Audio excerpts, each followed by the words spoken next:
trying new things. WNYC's Amy Pearl has been fostering kittens, teeny tiny kittens.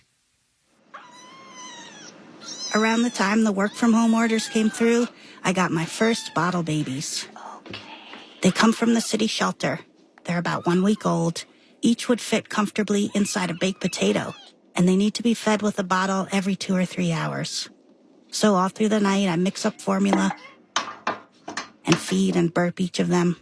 I weigh them, make notes about how they're doing, and put them back to bed with a special furry pillow. It's not Mom, but it's got a pocket for hand warmers and a simulated heartbeat, which seems to comfort these little lost babies. At 3 weeks, they begin to stagger around like drunken sailors. At 4 weeks, they swat their first string. I give them nicknames: Sippy, Fuzzy, and Silver. Some of them don't make it, but most of them, I'm able to help them wean onto solid food, learn how to use a litter box, and I find them homes. I'm sure they won't remember me. Amy Pearl, WNYC News. You know what? I think you're done. You still hungry? Come here.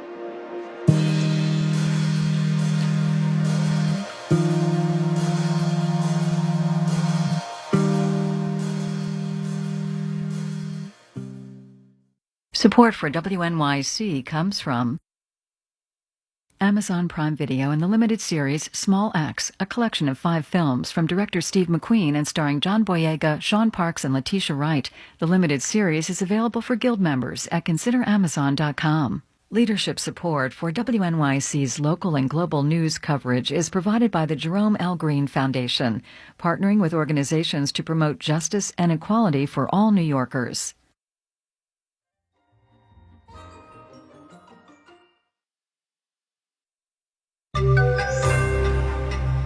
When's that federal money ready to use? Marketplace Morning Report is supported by Bill.com. Over 100,000 small and mid-sized businesses count on Bill.com to automate and help simplify financial processes. More at Bill.com. And by McDermott Will & Emery, an international firm where lawyers work every day to help clients fuel missions, knock down barriers, and shape markets. More at MWE.com. I'm David Brancaccio. The push to increase COVID relief payments from $600 to $2,000 per person, as favored by Democrats in the House and President Trump, is currently in limbo in the Republican-controlled Senate. As for the $600 payments, Marketplace's Nova Safo is tracking those. David, the Treasury Department says the $600 checks are starting to roll out. In fact, some people might have gotten direct deposit payments in their bank accounts as early as yesterday night. Now, those deposits will continue into next week until all Americans who are entitled to the stimulus money receive it. Paper checks, for those who don't have direct deposit set up with the IRS, those are to start going out later today. What happens if somehow the Senate were to go along with the House's $2,000 figure? Well, if that happens, the Treasury Department says it'll send out top-up payments. So if you get $600 now, you'll get another $1,400 later. Now, not everyone gets the full amount. Eligibility is based on your adjusted gross income on your 2019 taxes, up to $75,000 for individuals and $150,000 for couples. Anyone above that threshold, the checks start to get smaller, David. All right. Odds that people get the $2,000? Right, that's the $464 billion question. That's what it would cost in total. Senate Majority Leader Mitch McConnell did block a vote on that yesterday, and there are now just 5 days left in the current legislative session. All right, Nova, thank you.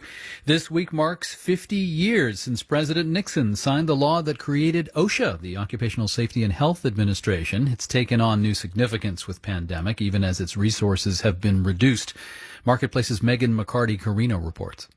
OSHA oversees about 8 million workplaces in the U.S., and it's always been a lean operation, according to Deborah Berkowitz with the National Employment Law Project. It would take OSHA, even in the best of times, 140, 150 years to get into every workplace just once. But during the Trump administration, she says, they were just not replacing inspectors as inspectors retired, so that the number of inspectors fell to an all-time low. Inspections act as a strong deterrent, according to research from Matt Johnson at Duke University. We found that on average, one inspection averted about 9% of serious injuries over the next couple of years. He also found publicizing major workplace health and safety violations with press releases significantly improved compliance by other companies located in the same region. President-elect Joe Biden has called for doubling the number of OSHA inspectors. I'm Megan McCarty-Carino for Marketplace. The NASDAQ index, replete with tech stocks, is up 41% year to date with 2020 nearly done here. The future for the NASDAQ up 0.5% now. The Dow future up 0.2%. Marketplace Morning Report is supported by GEP. GEP helps businesses build more resilient supply chains with strategy, managed services, and AI-based cloud-native software, including the GEP Smart Digital Procurement Platform and GEP Next, real-time supply chain visibility and management software. GEP.com.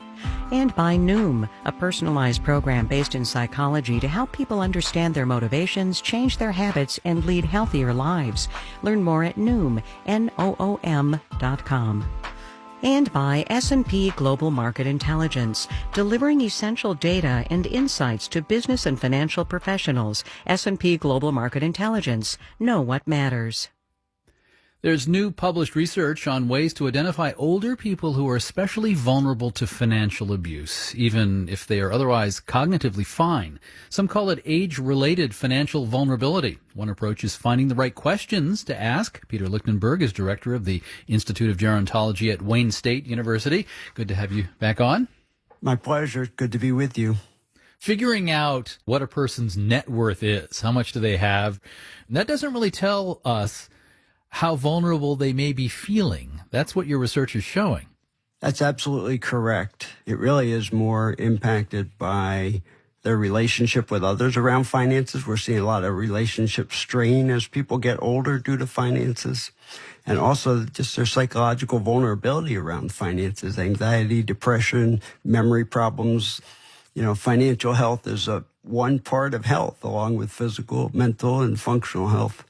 That led into our second study, in which we found that this financial exploitation survey really can help identify who's at risk. And we now have this 17-item survey and put it on our website so that older adults can do a self-assessment for their risk for exploitation and what can they do about it. What are some next steps that might help them, and what are some resources that they might look into? Now, it's one thing to figure out who's especially vulnerable and want to try to intervene or help. Is there a way maybe to teach people, I don't know, like fraud resistance classes or seminars? Would that work? I think there's some evidence showing that it is working. It has to be continually updated because the frauds change, but there are definite strategies, get some caller IDs, don't answer the phone, don't get into extended conversations with people that you don't know. The more these ideas get out, the better it is. However, it's a kaleidoscope of changing frauds and schemes, and so people have to be on their guard beyond the specifics. Now, we have been covering this subject well before the pandemic era, but now, right, we live in a time of heightened financial strain, heightened emotions. Is this era that we're living in with pandemic an opportunity for the fraudsters? It totally is, and the Federal Trade Commission is seeing an uptick in complaints. At first it was, here's some testing if you can't get access to it. Here's some cleaning supplies if you can't get access to those. And now it's going to be, here's some vaccine if you can't get access to that. And people should really be on the lookout if they get solicited for those kinds of things from people they don't know or somebody they can't trace back to. Peter Lichtenberg is director of the Institute of Gerontology at Wayne State University. Thank you for this. Thank you so much, David. There are more tools at our Marketplace homepage, including a link to Dr. Lichtenberg's olderadultnestegg.com self-assessment.